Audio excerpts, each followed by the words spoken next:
കാവിൽ തെയ്യം കാണാൻ വേണ്ടിയിട്ട് ഞാനും ലോകും എൻ്റെ അശ്വതേച്ചിയും മക്കളും കൂടി പോയി. നമ്മളെ ശാലുവിൻ്റെയും ലോകിൻ്റെയും പ്രായം തൊട്ടേ കാവിൽ തെയ്യം കൂടിയിട്ടുണ്ടെങ്കിൽ അമ്മ പണിക്ക് പോയിട്ടുണ്ടെങ്കിലും തൊട്ടടുത്തുള്ളവരെ കൂടിയെങ്കിലും തെയ്യം കാണാൻ വേണ്ടിയിട്ട് വരും. ഇന്ന് നമ്മൾ എത്തി കുറച്ച് സമയം കഴിഞ്ഞതിന് ശേഷമാണ് വിഷ്ണുമൂർത്തി തെയ്യം പുറപ്പെട്ടത്. പിന്നെ തെയ്യെല്ലാം കണ്ട് തൊഴുതു. അതിന് ശേഷമാണ് വെരീക്കര കാവിൽ ഭഗവതി പുറപ്പെട്ടത്. വെല്ലമുടി തെയ്യം എന്നും പറയും കേട്ടാ ഈ തെയ്യത്തിന്.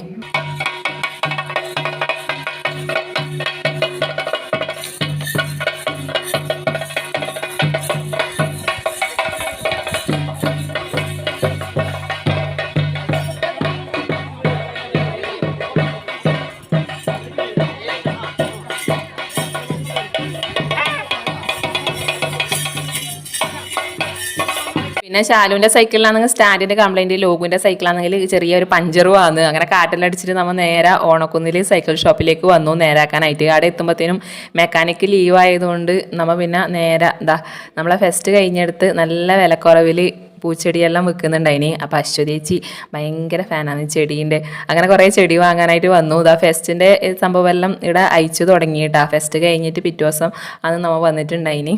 സൈക്കിളിന് 2 ദിവസം കൂടി കഴിഞ്ഞാലേ റെഡിയായി കിട്ടും. അങ്ങനെ നമ്മൾ അവിടെ നിന്ന് ചെടിയെല്ലാം വാങ്ങി. ഒരുപാട് ചെടി ഉണ്ടായിട്ടാ, നല്ല വിലക്കുറവിൽ കൊടുക്കുന്നുണ്ടായിനി. അപ്പോൾ കുറേ ആൾക്കാർ വാങ്ങുന്നുണ്ടായിനി.